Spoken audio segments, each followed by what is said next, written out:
ஈரானை நோக்கி தொடர்ந்து கூச்சலிடும் டொனால்ட் ட்ரம்ப். அணுசக்தி குறித்து ஓப்பனாக பேசிய ஈரான் அமைச்சர் உடனடி பதிலடிக்கு தயார் என்று அறிவிப்பு.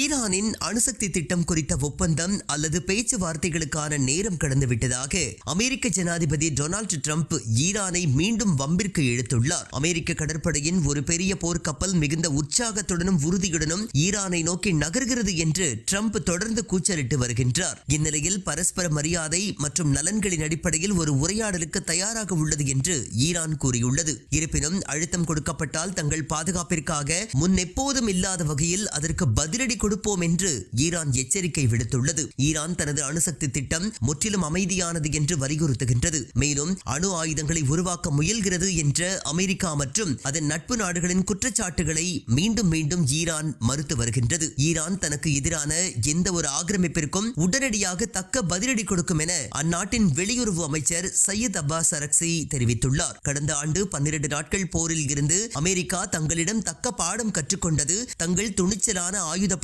தங்கள் அன்பான நிலம், வான் மற்றும் கடல் மீதான எந்த ஒரு ஆக்கிரமிப்பிற்கும் உடனடியாகவும் சக்தி வாய்ந்ததாகவும் பதிலளிக்க தயாராக உள்ளன.